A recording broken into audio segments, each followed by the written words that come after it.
देखिए, पहले तो मैं आप सबके माध्यम से पूरे देश की जनता को बधाई देता हूं कि जिन्होंने भारतीय जनता पार्टी और एनडीए को इतना बम्पर वोट देके तीसरी बार देश के यशस्वी प्रधानमंत्री नरेंद्र भाई मोदी जी को बनाया है। मैं आज आपको बुलाने का एक विषय था कि कल हमारे पूर्व सांसद जी ने एक प्रेस की है और उन्होंने प्रेस में एक आरोप लगाया है कि मुझे चुनाव संगीत सोम ने हरवाया है। मैं भारतीय जनता पार्टी का समर्पित कार्यकर्ता हूं। मैं भारतीय जनता पार्टी का वो कार्यकर्ता हूं कि जब उत्तर प्रदेश की सरकार ने आतंक मचाया हुआ था, समाजवादी पार्टी की सरकार ने, तब भी अपने उत्तर प्रदेश की जनता की बात हर फोरम पर उठाई।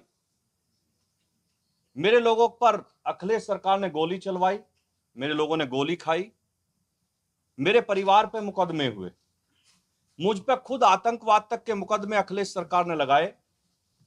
मुझे जेल में रखा गया, 700-800 किलोमीटर दूर मुझे जेल में ले जाया गया और उस जेल को खाली करा दिया गया जिससे मेरा मनोबल टूटे।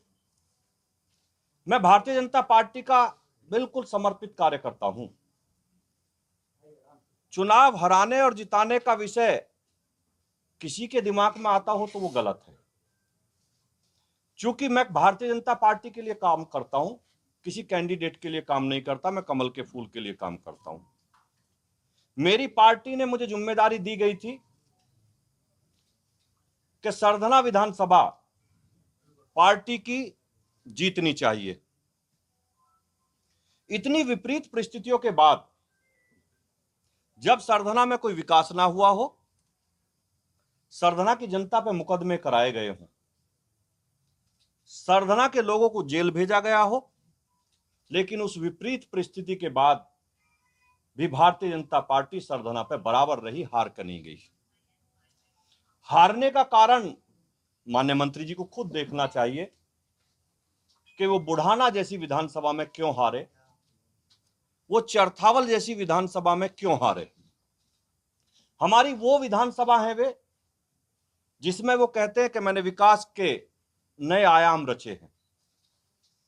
मुजफ्फरनगर विधानसभा हमारी ऐसी विधानसभा है भारतीय जनता पार्टी की जिस विधानसभा को विपरीत परिस्थितियों में भी भारतीय जनता पार्टी 30 से 40 हजार वोटों के मार्जिन से जीतती है। लेकिन इस बार उस विधानसभा को भी हम 800 वोटों से जीते। खतौली विधानसभा हमारी ऐसी विधानसभा है जिसे 30 से 40 हजार मार्जिन से पार्टी जीतती है, हम उसे भी शायद 2000 वोटों से जीते। हम मुजफ्फरनगर की जो माननीय बालियान जी की हमारे भाई हैं, जो उनकी घर की विधानसभा है चरथावल और बुढ़ाना, वे उन्हीं दो विधानसभाओं पे हारे। तो उन्हें चिंतन मनन ये करना चाहिए कि आखिर मैं घर की विधानसभाओं पे क्यों हारा। पार्टी के अगर वो समर्पित कार्यकर्ता हैं तो हम कार्यकर्ताओं का एक फोरम होता है, अगर किसी ने कोई गलती करी है और किसी की कोई शिकायत हमें एक दूसरे से है तो हम अपनी पार्टी फोरम पे बात रखेंगे। पार्टी का हमारा प्रदेश नेतृत्व है, हमारा राष्ट्रीय नेतृत्व है, हम अपनी बात वहां रखेंगे, ना कि मीडिया के सामने रखेंगे। मुझे तो मीडिया के सामने इस बात के लिए आना पड़ा क्योंकि मुझ पर नाम लेकर आरोप लगाया गया। मैं भारतीय जनता पार्टी के अपने नेतृत्व से यही कहूंगा कि इस सारे विषय की जांच होनी चाहिए। मैं भी 2022 में चुनाव हारा था। कारण क्या है मैं कुछ नहीं कहूंगा, लेकिन मैंने पार्टी को अपनी बात बताई और पार्टी ने उसकी जांच की होगी या कर रही होगी। मैंने कभी भी मीडिया के सामने हार का ठीकरा किसी के सिर पर नहीं फोड़ा आके। मैं संजीव बालियान जी को भी यही सलाह देना चाहता हूं कि पार्टी के कार्यकर्ता के तरीके से आप अपनी बात रखिए, पार्टी फोरम पर रखिए, मीडिया के सामने मत रखिए, क्योंकि हम घर की लड़ाई बाहर नहीं ले जा सकते। और मैं विपरीत परिस्थितियों में, मेरी पर्सनल नाराजगी होने के बावजूद मैंने संजीव बालियान जी को सरधना पे चुनाव नहीं हारने दिया। मैंने इतनी मेहनत करी, कार्यकर्ता लगने के लिए तैयार नहीं थे। चुनाव के दिन आपकी जानकारी के लिए मैं बता दूं, जो हमारी पार्टी के बचते गए वो भाजपा के बूथ अध्यक्ष से लेकर सपा के बूथ अध्यक्षों को दिए गए। लेकिन उस परिस्थिति में भी हम लोगों ने भारतीय जनता पार्टी को चुनाव जिताया। हर गांव में कोशिश करी कि चुनाव जीता जाए। भारतीय जनता पार्टी का कार्यकर्ता ही चुनाव जिताएगा, ना कि समाजवादी पार्टी का कार्यकर्ता चुनाव जिताएगा। मैं आज आप लोगों के बीच में यही कहने के लिए आया था कि मैं भारतीय जनता पार्टी का समर्थित समर्पित दोनों तरीके का कार्यकर्ता हूं। मैं अपनी पार्टी के लिए दिन रात जी जान से मेहनत करता हूं और वो हमेशा करता रहूंगा। हाथ जो है भीतर विवाद की वजह से हुई और विभीषण बताया जा रहा है कि पार्टी के अंदर विभीषण मौजूद है। वो विभीषण किसे कह रहे हैं? अब ये तो आपको संजीव बालियान जी से पूछना पड़ेगा कि वो विभीषण किसे कह रहे हैं।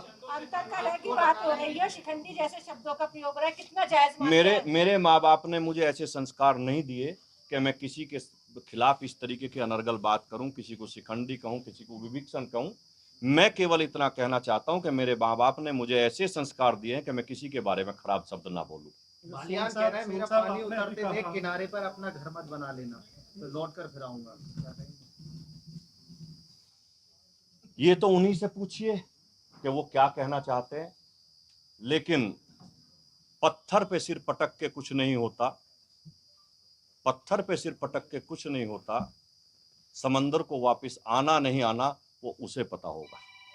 अच्छा सर, एक बात थी। सुन साहब, आपने जैसे कहा कि कोई भी अगर बात की तो उसे पार्टी फोरम में रखना चाहिए था, तो आपने भी एक कमेंट बड़ा ओपन में किया था कि उनका स्तर इस लायक नहीं है कि मेरे से बात कर सके। आपने मेरा वो बयान सुना होगा, शायद आपने ये बात नोट नहीं करी होगी कि मैंने वो बयान कब दिया था। उन्होंने 2 दिन पहले कहा था कि संगी सोम विनाश की राजनीति करते हैं।